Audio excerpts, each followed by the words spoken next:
Traders, how are you? With Marcello. Today we're doing the recap of what happened in the markets last week. This week we have huge news in regards to the interest rates, which affects the economy quite a bit.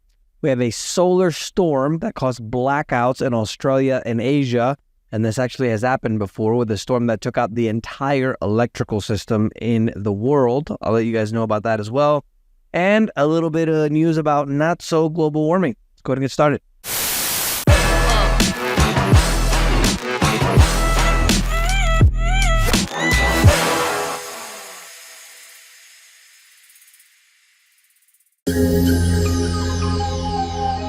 On Monday, the chairman of the central bank in the United States, Powell, said that they are going to rush to raise the rates this year. So the original expectation was that they're going to start reducing rates, right now in February, March or so. And so if you guys can hear that dog, I got my big Tibetan Mastiffs here with me, and they're here with daddy on the weekend, and they're a little bit crazy. But so he said that they were going to drop the rates as fast as they expected to, and that they're going to move at a slower pace than what the market expected. And so this basically caused a little bit of a ruckus in the market because obviously the situation with the interest rates is extremely important because we live in an over-financialized economy. In 2008 and 2009, well, it started a little bit before that. Let me go and back up so you guys can hear the full story. 1999, there was a hedge fund that collapsed. If I remember correctly, the name of the hedge fund, it was Long-Term Capital Management. Instead of allowing it to fail and, let the toxic assets out of the system, what they did was they spread the assets throughout the financial system. They sold it to hedge funds in Europe and the United States and everything. And so the toxic assets basically just continued to grow. So we had that huge hedge fund fail in 1998, 99. That was during the dot-com bubble. Then we had the financial crisis in 2008 and 2009. That wasn't the only reason that the financial crisis happened. Part of the problem was that Clinton removed what's called the Glass-Steagall Act, which was basically instituted after the Great Depression in 1929, and it created a barrier between a bank and not a hedge fund, but a broker. So a bank couldn't use your savings, for example, and go invest it in risky things in the stock market. Because due to the fact that the stock market has non-certain returns, meaning that sometimes you might win, sometimes you might lose, it's considered as risky. What isn't considered risky are things like treasury bonds, not like the government of the United States is going bankrupt or anything, but, that's a fixed interest rate. So you're automatically going to get that interest rate no matter what, and that's what's considered quote-unquote safe. So Clinton removed that, and then the bank started, playing with your money, using your savings to buy toxic assets, essentially. Then now, obviously, we're walking into a much bigger crisis due to the fact of the debt that we're racking up. But the idea here is that after 2008 and 2009, the entire world essentially dropped interest rates to the lowest in recorded history. So not, it's 100 years. We're talking about Roman times, recorded history. So that caused a massive bubble of all bubbles, and the market just started moving because now instead of being able to afford just one house, now with interest rates at practically zero, you can go out and buy 5 or 6 houses. See how it works? And so since consumers, especially in the United States, is almost 70% of the economy, when the interest rates are low and the consumers out there spending money, buying $100,000 cars and phones and everything, your interest rates on your credit cards are much lower, you can afford everything. So now that the interest rates are much higher, things get a lot more expensive. Add on to that the problem that we had with the inflation after the pandemic, because I think you guys know more than I do going to the grocery store that the inflation isn't really 3 or 5%, right? I think your grocery bill's probably gone up by, 100%, 200%. Let me know there in the comments. That's why interest rates are so important, because we live in a over-financialized economy. And that's why if they just move them a little bit, that just, spreads throughout the entire economy.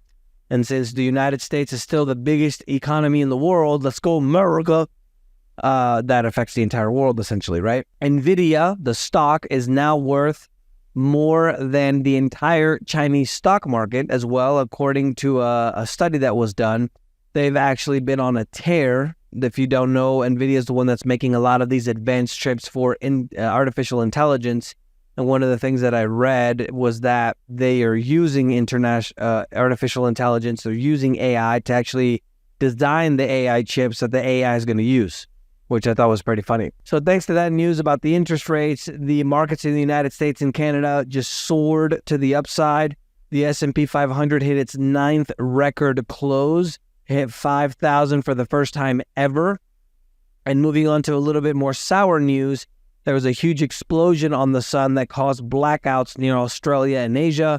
The NOAA, which is another U.S. department, shows a 45% chance of radio disruption in the coming days. And if you don't know, in 1859, there was something called the Carrington event, and this was actually a solar storm that hit Earth. And at that point, the electrical system was called the telegraph system. And if you don't know, that literally knocked out the entire telegraph system. So imagine that happening again today, where there's a solar storm, it hits Earth, and it literally knocks out the entire electrical system in the world. Most of the electrical companies around the world haven't refortified their systems to be able to try to protect from that. And another thing that you should probably know is that the only places where they make these huge transformers for, the big electrical systems that cities and states need is in Germany and South Korea. So if this happens, you're probably going to be out of electricity for a while, because it's probably not going to even get to Canada or America for a while until they resolve things like Asia and Europe first. And in the global warming news category, I think I was going to call it global weather to not get those warnings on YouTube.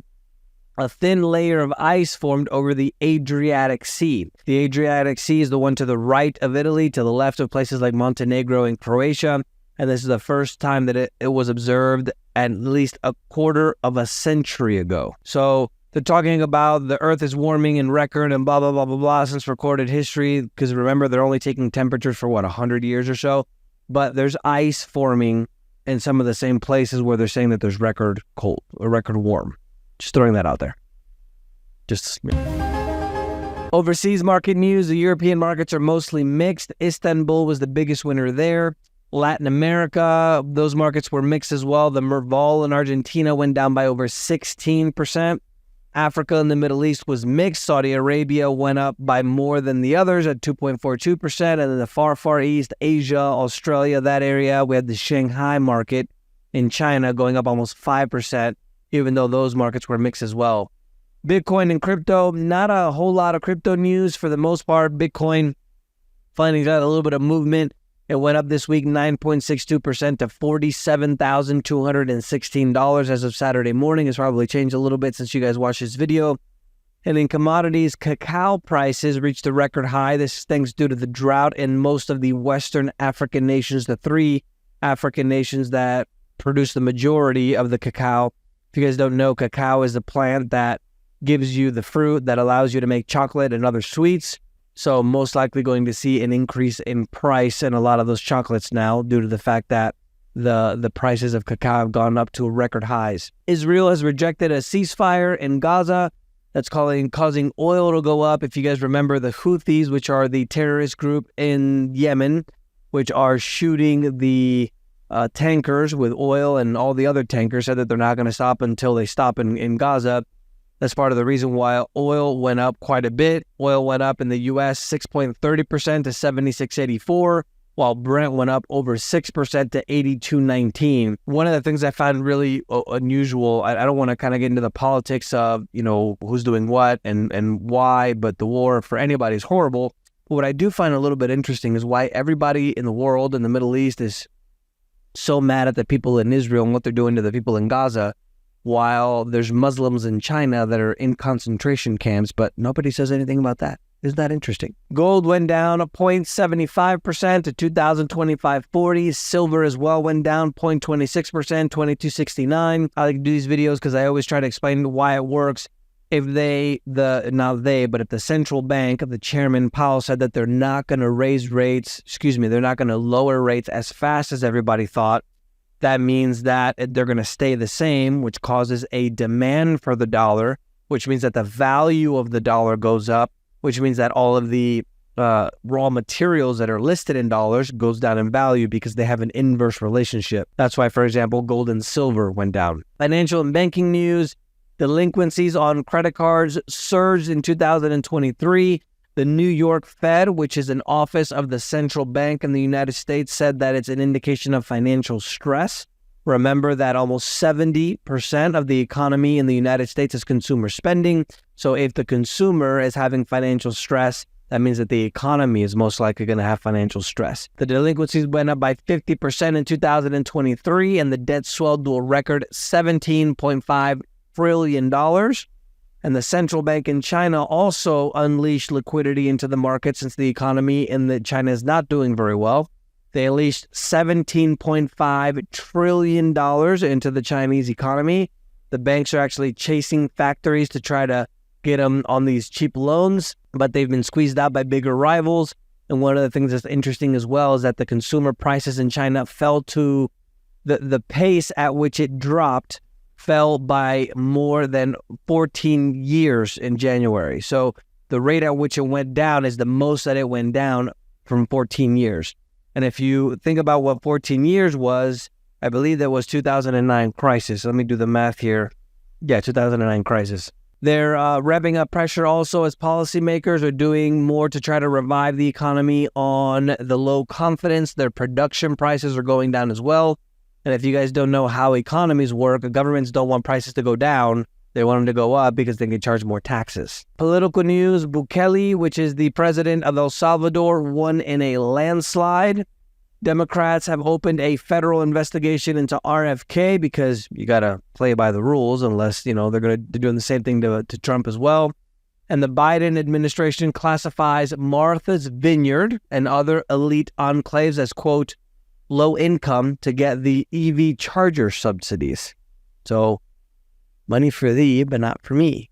Or that's backwards. Money for me, but not for thee. And 44% of all single-family home purchases in 2023 were by private equity firms. If you guys don't know what those communists at the World Economic Forum said, that basically you're not going to own anything and be happy by 2030. So they can fly on private jets that in 1 year produces more carbon than you will in your entire lifetime. They can do that, but you got 8 bugs and you can't have a car, and you're not going to be able to afford a house anymore. See how it works? And another big piece of news in the political space is Biden was stated to have, he was found to be guilty in the classified documents case where he brought some documents outside of the White House, so he's guilty. He should be, taken to prison. But they said that he's too old and he may have forgotten what he did. So outside of kind of I don't want to get political when I say this, but the kind of two-faced political system, the justice system that we have, because notice Trump was treated very differently than Biden, but he's too forgetful to be guilty of a crime, but he's not that forgetful to be president, and he's not that forgetful to run for re-election. Do I have that right? You guys see how that works, right? So he doesn't have good enough memory to be guilty of a crime, but he has good enough memory to have the nuclear codes. I'm just saying. We're not going to pick sides, but you know what I mean? Maybe we should have a guy that has a brain in there. You know what I mean? Maybe that's why we're almost at World War III with Russia. Corporate news. Microsoft is announcing plans to disable computers from people that share non-mainstream content online. It's an attempt to combat so-called misinformation on the run-up to 2024 election cycle. New York Community Bank, which is a regional bank, obviously in New York. This is the company that actually bought Signature Bank, which was one of the banks that failed last year. They revealed that they were talking to the regulators and they collapsed another 25%. If you guys remember last week, they went down by a bajillion percent as well. So it looks like we have another regional banking crisis on our hands. And Nvidia's shares hit a record high at almost $700 after Goldman Sachs said that the new target for the stock is going to be $800 after listing it at $625. Their stock is up over 50% in the last 3 months. McDonald's went down on not reaching their revenue that the analysts wanted. The fast food chain is saying that their conflict in Middle East is affecting their sales, so they blended on that essentially. And Chipotle, one of the best dining establishments in the United States, they went up over 7% on stronger than adjusted earnings. Their Q4 net income went up by over $60 million. The net sales went up over 15%. and the restaurant traffic grew over 7%. And Disney went up by over 11% after they posted higher than better results. Bad grammar there in the video, but you guys understand what I'm saying? I always get confused because I always think in Spanish because I do the Spanish videos first. They're going to increase their dividend by 50%, and they're also going to get into gaming.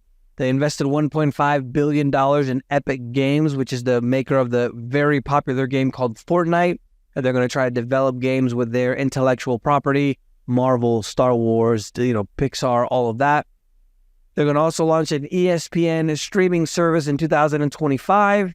Not a lot of trade news and technology news. And in investment news, Canada announced a 2-year extension on the ban on foreigners owning Canadian housing, set to expire January 1st, 2025, but they're going to extend it because for locals, it's becoming extremely difficult to purchase housing. Maybe they should not allow, the hedge funds to buy houses, maybe. 44% of all the houses in the United States, for example, were purchased by private equity funds. Single-family houses last year. You're going to own nothing and be happy. And ETFs tied to India, Japan, and Israel so far this year have been the best performing ETFs year to date. And international events, there's a huge fire going on right now in Chile. Looks very similar to those fires in Maui where everything was incinerated except the trees, which is really unusual. Rainfall in the atmospheric river in Southern California is putting 38 million people at risk due to the, I'm just going to say something here. All of this is going to happen. It's going to be a deluge, and then it's going to go into another dry season. They're going to have another drought. And all of this water that's coming, nobody's capturing that water. They're just letting it go to the ocean. This is maybe the reason why there's so many people leaving California, because there's just no common sense at all. King Charles III, which just received the kingdom, he just became quote-unquote king, now has cancer. He's 75 years old. And Spanish farmers had joined the farmers of Germany, the Netherlands, Belgium, and other countries to try to stop this ridiculous rules that these communists are trying to pass. And interesting facts for the week's mutant wolves that are roaming Chernobyl, which if you guys don't know, there was their nuclear explosion, not an explosion, let's call it a nuclear plant that melted down. Chernobyl, if I'm not mistaken, is in Ukraine. The wolves there developed cancer-resilient genomes, which they're saying that they may be able to use when it comes to buying cancer or helping people cure cancer. And one of the things, if you didn't know about cancer, there was a scientist that received the Nobel Prize for noticing that cancer actually ate sugar, processed sugar, not fruit sugar, but, candy sugar and the sugar that you put in your coffee. So I find it really unusual that if the scientific literature states they know that cancer eats sugar, why, when you go to get chemotherapy, do they give you a candy after you walk out of the office? That's the news for this week, guys. And remember, the preppers were right. See you next week.